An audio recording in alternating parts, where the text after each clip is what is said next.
Hey guys, welcome back to our YouTube channel. Thank you so much for coming back. If you're new, then welcome. Hope to see you again and again. Today, we're going to be making some orange rolls. So instead of cinnamon rolls, we're going to be making orange rolls because, nothing is connected to Christmas in most country more than oranges, clementines, I should say. Very easy recipe, very basic ingredients. As you can see, the exact ingredients, you will find it in the description box below. But for now, what I can tell you, to be able to do this very easy recipe, we're going to be needing 2 eggs, not separated, just as a whole, 2 eggs. We're going to be needing about 1 tablespoon of butter. Doesn't matter if it's margarine or just butter, doesn't matter. We're going to be needing 400 grams of clementine. We're going to be needing 7 grams of dry yeast. It's exactly what I have here. 60 grams of sugar, 550 grams of all-purpose flour. Yeah, this is not all-purpose flour, but it doesn't really matter. It's the best with all-purpose flour. This is somewhat more healthier whole flour. I think this is it. Oh yeah, and you need also a blender. This you don't need. This is not really champagne, this is alcohol free. For me, Mike, we don't do alcohol for the new year. So in advance, happy holidays guys, happy new year. We hope, our family, Mike, the kittens, hope you guys get in the new year whatever you're hoping for. So let's do that. So first we need to blend the egg, the clementine, and the sugar and the yeast. So it's the eggs, clementine, the sugar, and the yeast. These 4. Blend them in your blending machine and then come back to me and we'll continue. All right, so there it is. Let's blend them, guys. The longer the better. So about maybe 3 minutes, 3-4 minutes, or if you have a good blender until you see that everything is smooth. Let's do that.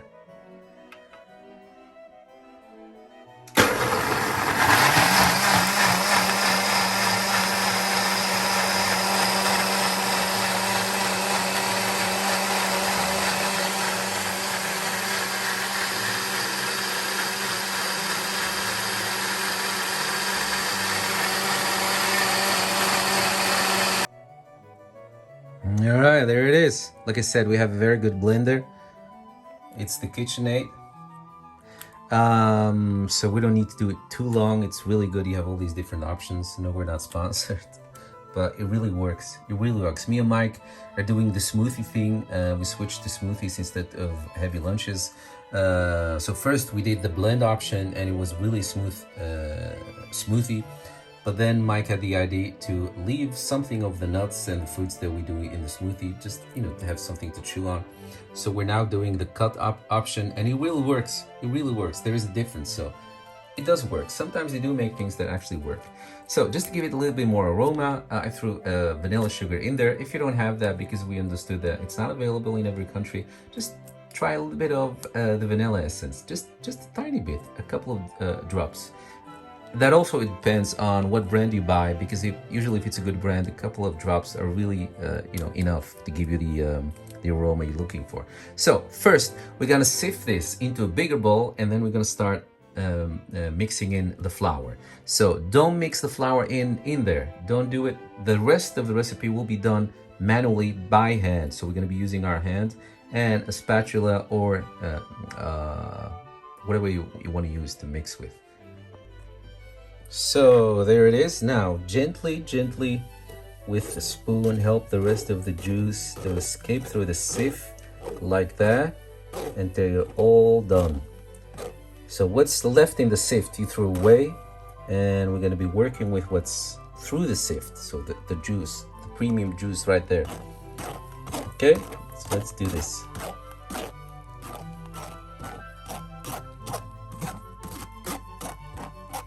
Just keep at it, keep at it. Try to push as much as you can through it, but don't overdo it. So this is what you need. It's a little bit foamy, but that's okay because we have yeast in there and sugar and the whole thing. So that's okay. But yeah, So now we gonna be mixing in the flour, like I said, but gently, little by little. And right before you finish the last bit of your flour of mixing the last bit of flour in there, that's where you add your 1 tablespoon of butter. Okay, so remember that. So mix everything, but just leave a little bit. And before you finish the rest of the flour in here, just add the butter and then the very last bit of the flour, and then keep mixing it really, really well. So gently, I'm doing this with one hand, just show it to you guys. We actually have a phone stand that I can use, but I don't know, somehow this feels familiar because I've been doing this like this for a couple of years now. I'll try to be fancy next time. Otherwise, remind me of that. So yeah, just keep mixing the flour, like I said. You know, nothing to it. So now that I'm left with this last bit, I went ahead and added in the butter. So mix that first, and then, like I said, finish the flour. So eventually, after you've finished mixing it really good, you're gonna end up with something like this. It's very sticky, so I wouldn't recommend you to do it with your hands. You know, normally I'm not afraid to mix stuff with my hands, but this is really sticky. It's gonna be a mess. So then when you finish, just wrap it with one of these stuff that we do to keep the food fresh, and let it sit for an hour. Really, it has to sit for an hour, no less. And then it's ready for the next step. So there's the dough. It's been sitting for an hour. It didn't raise too much because it's really cold today, and we're expecting even some snow. The weather forecast says so in a day or two. So, but nevertheless, it was sitting next to the heater. Anyway, so we need our dough that's been rising for an hour. We need some olive oil, and then we need one of these bake forms. Make sure that you butter it in really good. So now what we're gonna do is we're gonna divide the dough in even rolls, and we're gonna put them here against each other. Okay, best thing you can do is just to weigh how much dough you have, and then divide that by maybe six rolls. Yeah, 6 rolls. So I have here 1071 grams. So which means if you divide that in 6, you'll get about 180 grams per roll. So that's what I'm gonna weigh. Measure 180 grams per roll, make 6, and then push them here against each other, so that you will get what you see with example a cinnamon roll typical shape. Rolls that are pushed against each other. That's also how we will be baking them in the oven. Alright, so I finished my dough. I worked on these baking papers, we call it here in Holland, so your kitchen counter stays clean. These are the rolls. Again, they didn't, the dough didn't raise really nice, so this is why you see this kind of cracking up surface, but it will be alright. Now, again, we're gonna wrap it again with this plastic that we use, to keep the food fresh. We're gonna wrap it again, and then again let it sit for another hour, okay, before we start to bake it. So gonna be letting it raise again for another hour. All right, nice and wrapped. Again, if you're making this during the winter months, or if you're living somewhere where it's cold, just look for the warmest room in your house, and then let it sit there for an hour, okay? So there they are, another hour has been passed. Now, mix an egg with some milk. If you want to jazz it up a little bit, you can use coconut milk, just because of the aroma and the scent. So that's what I did. It smells good. So now we're going to brush with this mixture of egg and milk, or coconut milk.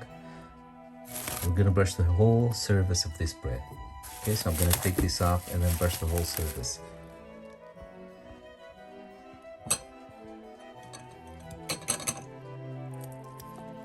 So, just finishing brushing them. There you go.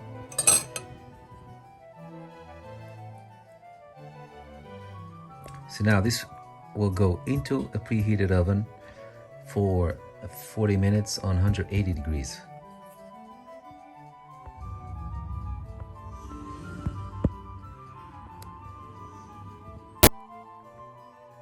So after 40 minutes, exactly, this is what you see.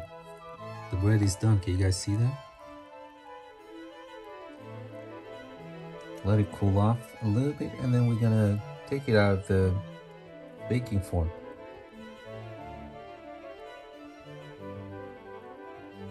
It smells really good.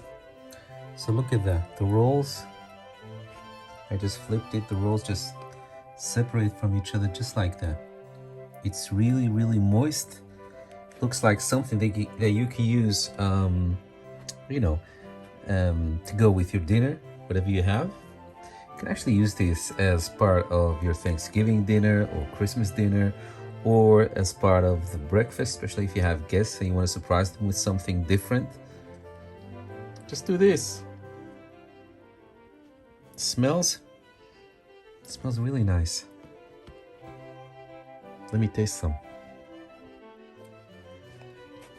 So again, I did not have the regular white all-purpose flour. For some reason, we only had the whole wheat flour, the one that gives you the somewhat darker bread. But for this recipe, it's really better to just get the white flour. So anyway, they're soft, they're very aromatic, smells good, and okay. This will stay soft the next day, I bet. So don't worry about it, but you have to finish it either on the day itself, it's the best when you serve it fresh, or the next day, but definitely not after that, because otherwise it would just get a little bit dry. So yeah, you can actually, if you want to turn this into some sort of coffee bread, you can just fill it with some melted chocolate before you put it in the oven.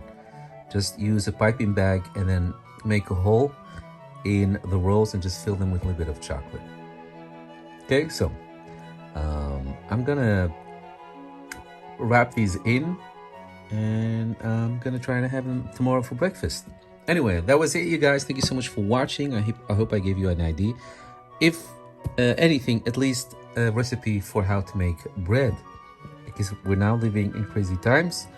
Sometimes, it's even hard to just find maybe bread, I don't know, whatever you are. So now at least you have another recipe for you to help you make bread in a very clear way. It just takes a lot of time because of the rising, so about 2 hours just to rise, but then 40 minutes to bake, but then you have something homemade. So you can variate with this. You can use the orange juice, or you can use any other juice of your liking, just to keep changing the flavor of this bread. So it's one basic recipe, but you can do a lot with it. Anyway, thank you so much for watching. I hope you like it. I hope you subscribe and comment or share and all that. And we hope to see you soon.